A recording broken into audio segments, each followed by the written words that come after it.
Hi, everyone. A lot has been happening in my life lately, and I'm at the point where I don't even know how to process it all. I thought sharing it here might help me sort through the mess and get some much needed clarity. I'm really hoping that putting everything out there will help me feel better, even if just a little bit. I grew up in what I believed was a typical loving family. My parents were married for over 30 years, and we were a close-knit unit.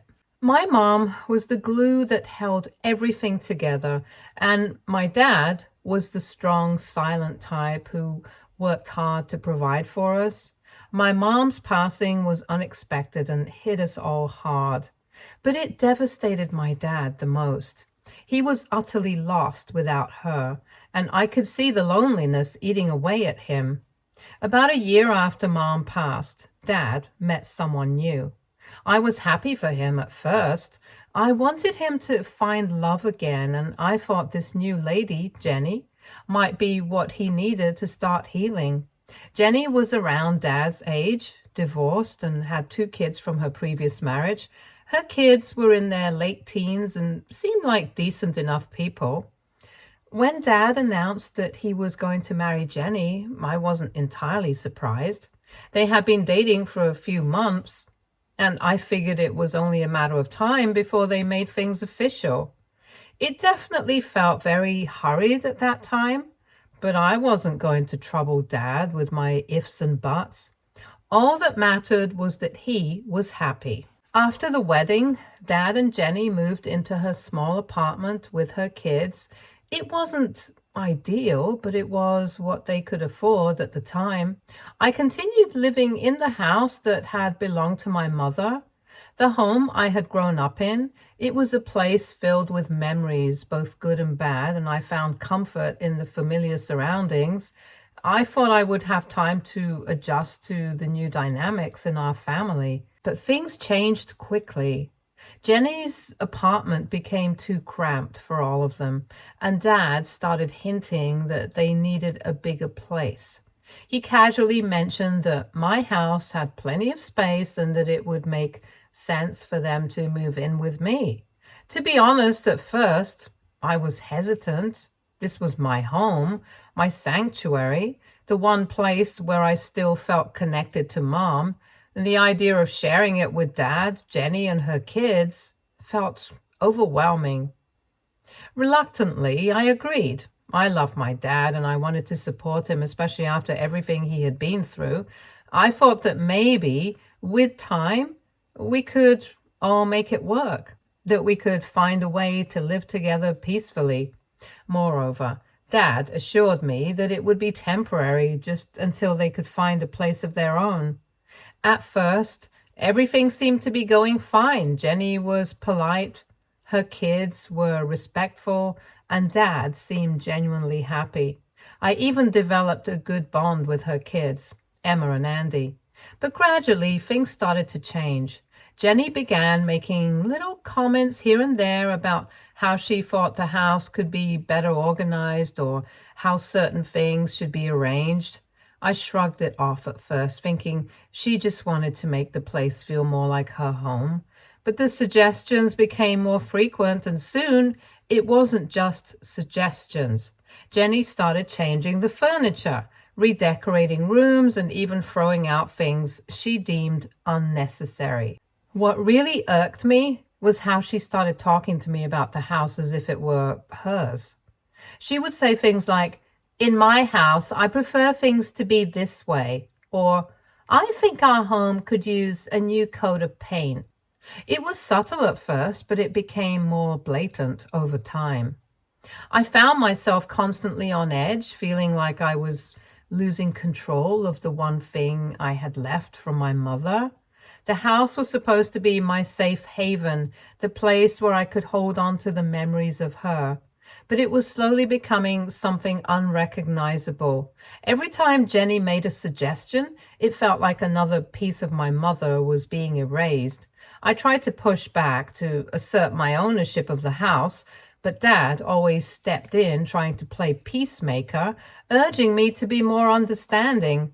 The final straw came when I found out that Jenny had made plans to renovate the kitchen without consulting me. She had already contacted contractors and was discussing designs with them as if she were the owner of the house. I was livid. This was my home, the place I grew up in, the house my mother had loved and cared for, and Jenny was treating it like it was hers to do with as she pleased.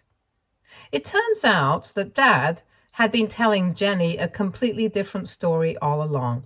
He told her that the house was technically his, inherited through my mother, and that he was graciously letting me stay there because it was my childhood home. But now that they were married, the house was essentially theirs.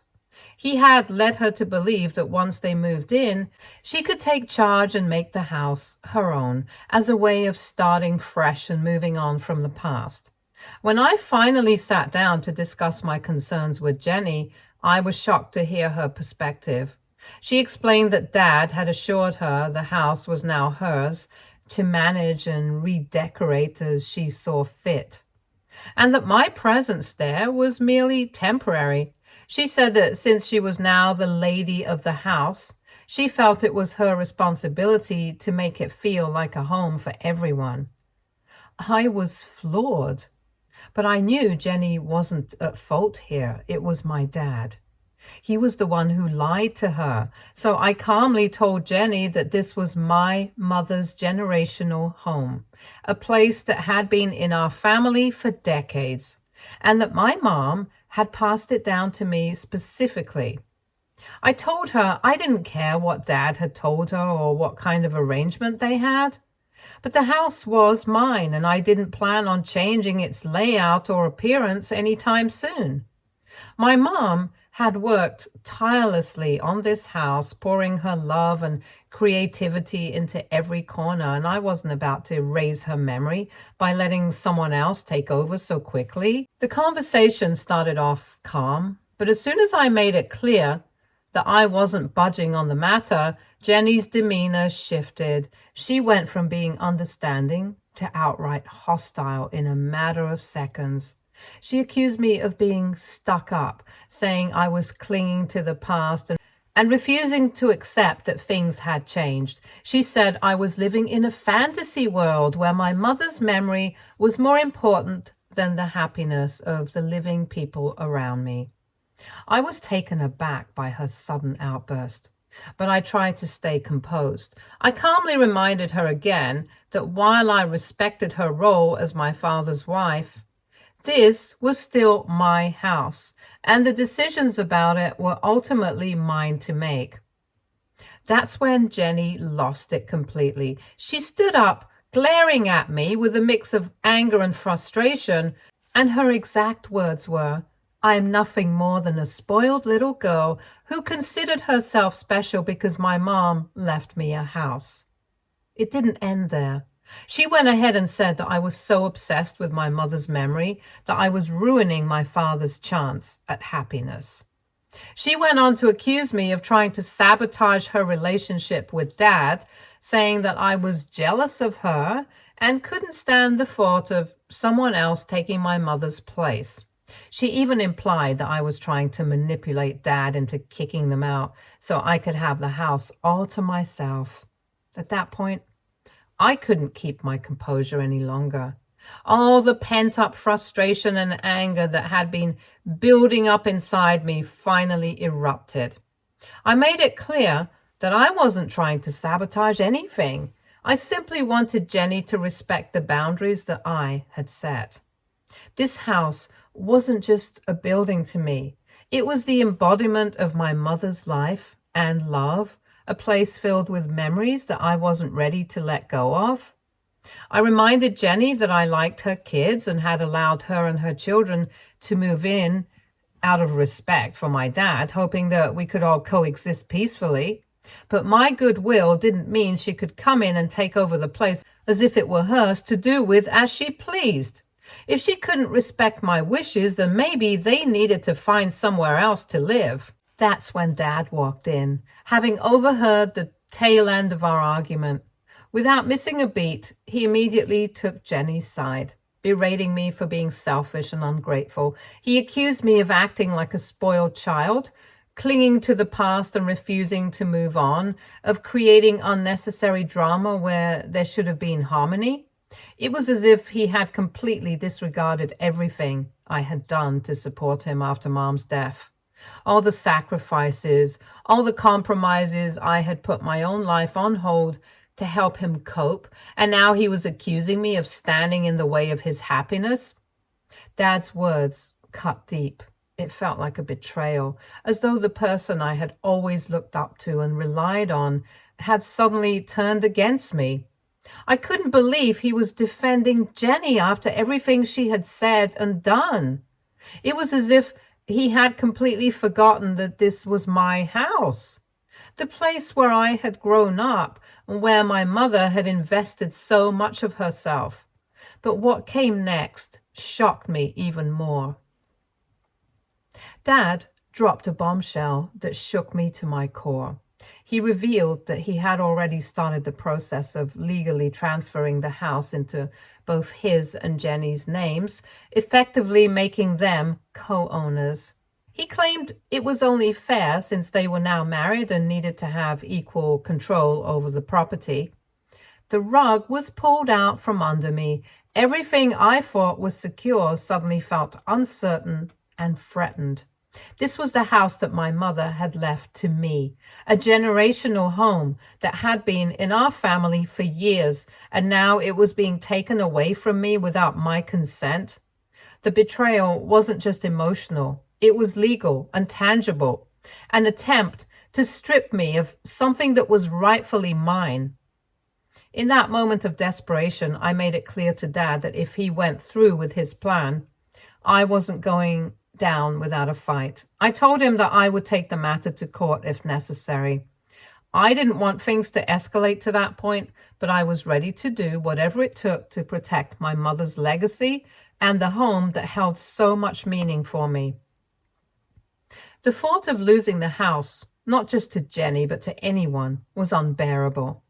Jenny's reaction was dismissive and condescending. She scoffed at my threat, clearly believing that I didn't have a leg to stand on. She accused me of throwing a tantrum, of being a petulant child who couldn't accept change, and of trying to manipulate the situation to get my way. But as she spoke, I could see the unease in Dad's eyes. He knew that I was serious, and that this could turn into a legal battle if he didn't reconsider. I couldn't bear looking at Dad for another minute. The man who had always been my protector, the one who had guided me through life, was now standing beside someone who seemed intent on tearing down everything my mother had built. For a brief moment, I could almost understand it from Jenny's perspective. We didn't know each other well, and perhaps she didn't fully grasp what this house meant to me. But this wasn't just Jenny's doing. This was my father, the man who had loved my mother for decades, trying to take away the one thing she had left for me. He was willing to change it, to give it away. And worst of all, he was doing it behind my back. It was revolting. I couldn't stay there any longer. The betrayal was too raw, too fresh. I needed to get away from the situation before I said or did something that I might regret later. So I made a decision. I packed a bag and left to stay at my cousin's place for a while.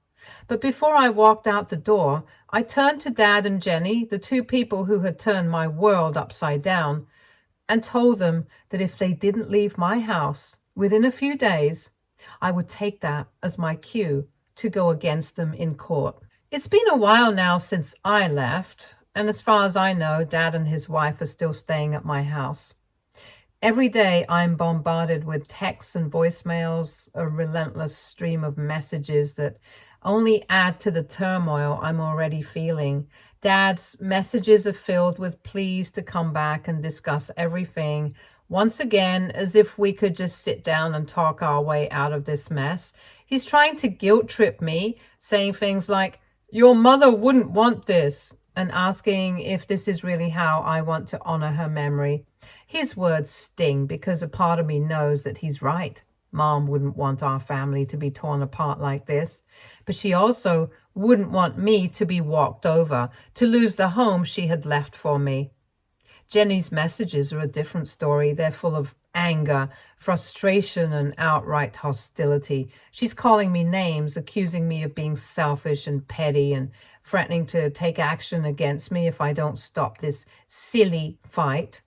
It's as if she's trying to wear me down, to make me second guess myself and my rights to the house. But instead of breaking me, her words only fuel my resolve. Now I feel stuck like never before. I'm torn between the love and respect I have for my father and the need to stand up for myself and what's rightfully mine. Part of me wants to find a way to reconcile, to find a solution that doesn't involve courts and legal battles. But another part of me knows that if I don't fight for this now, I'll regret it for the rest of my life. I'll regret not standing up for my mother, for the home she created, and for the memories that mean everything to me. So here I am, caught in a web of conflicting emotions, unsure of what to do next. I never wanted things to escalate to this point, but I also can't ignore what's happening. The house is more than just property to me. It's my connection to my past, to my mother, and to everything that's shaped who I am. And yet I'm faced with the heartbreaking reality that fighting for it might mean losing my father, the only parent I have left. I'm left wondering if I'm doing the right thing. Am I being too stubborn, too unwilling to compromise? Or is this a battle worth fighting, even if it means potentially severing ties with my own father?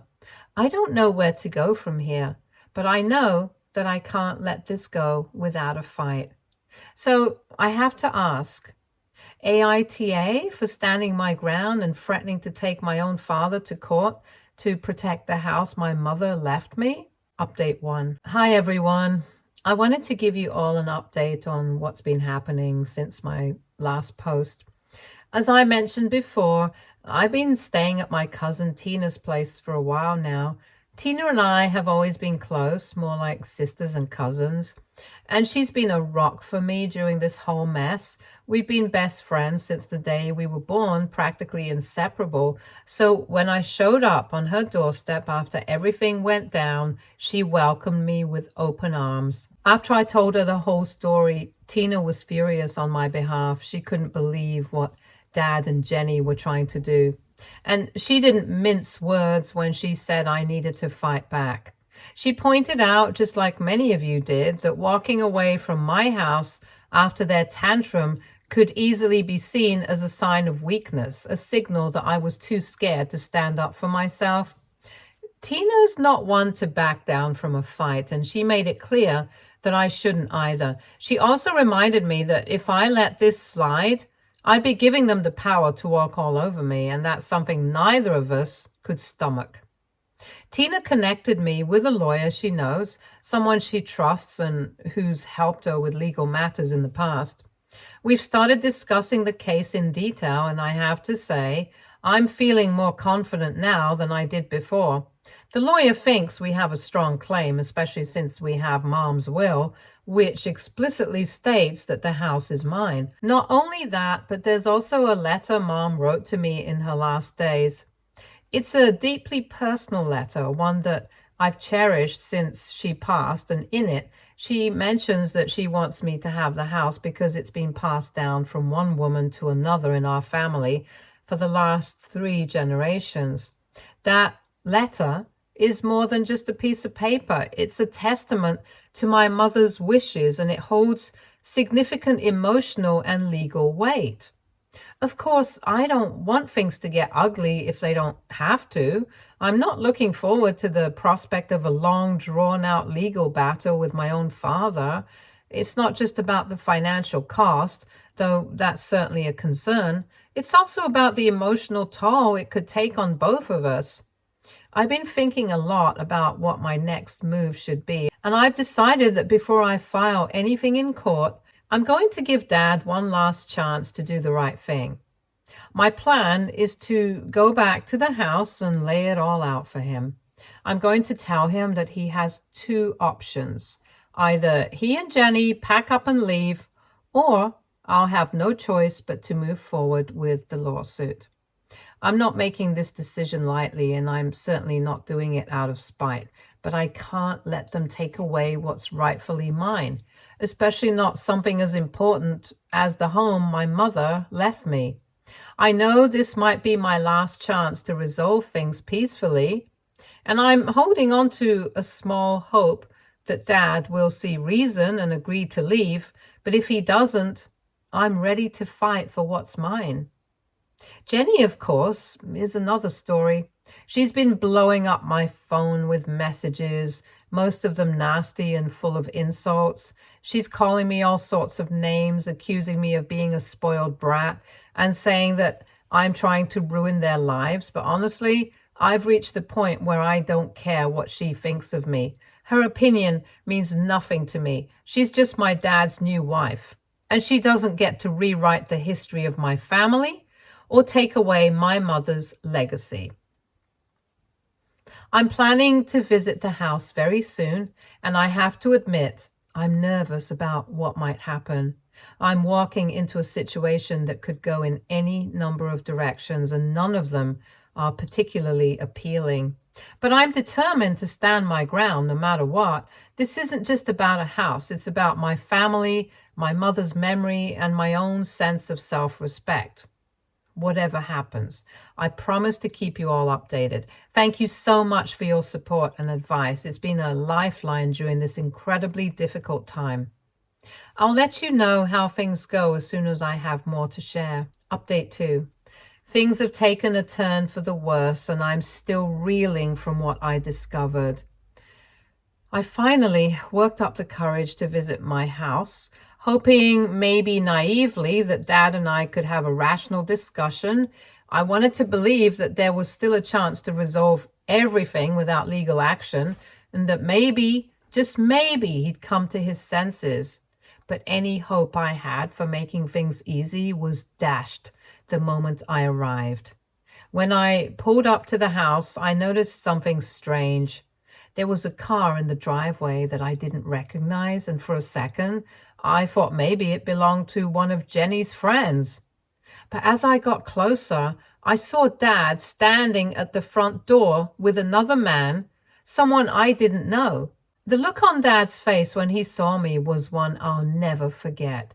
He was clearly shocked, as if he'd seen a ghost. He started stuttering, his face going pale, and I knew immediately that something was very wrong. I demanded to know who the stranger was, and to my absolute horror, he introduced himself as a real estate agent. My blood ran cold. A real estate agent? What was a real estate agent doing at my house? The truth hit me like a ton of bricks. Dad had been showing the house to potential buyers. He was trying to sell the house right out from under me, behind my back. Did he really think I wasn't coming back? Or worse, did he think I didn't care enough to fight for it? The anger that surged through me in that moment was like nothing I'd ever felt before. This was the home my mother had entrusted to me, the place where all my memories of her lived, and he was treating it like some disposable asset. I turned to the agent, and in the calmest voice I could muster, I informed him that the house was not for sale. I explained that I was the rightful owner and that any sale would require my approval, which, of course, was never going to happen. The agent, clearly taken aback, muttered something about having been told the house was on the market. He quickly realized he'd been lied to and made a hasty exit, leaving Dad and me standing in tense silence. I wish I could say that was the worst of it, but it wasn't. I stormed inside the house, and what I saw next nearly broke me. Everything had changed. All the personal touches that had made the house feel like home, my mom's favorite paintings, my childhood trophies and medals, the photos we'd taken over the years, were gone. In their place were gaudy antiques and random pieces of furniture that I'd never seen before. It was as if they had erased every trace of my mother and me from the house, as if they were trying to rewrite the history of the place to suit their own narrative. I felt like I was in a nightmare, one where everything familiar had been stripped away and replaced with something cold and unrecognizable. I couldn't take it anymore. The betrayal was too deep, too personal. I turned to Dad, the man who was supposed to protect me, who was supposed to honor my mother's memory, and I told him that I was done playing games. I was going to sue him for fraud and property theft. I told him I had a lawyer, and if they weren't out of the house by the next day, my lawyer would be the one handling this from now on. There was no more room for negotiation, no more chances. I was through being the reasonable one. I cleaned my room and threw out all the things that had been stuffed there in my absence. I keep thinking, how had things gotten to this point? I never imagined that I'd be in a position where I had to threaten my own father with legal action and where I had to fight him to protect what was mine. The house had always been a place of comfort, of warmth, filled with the memories of my mother's laughter, her love, and her hard work.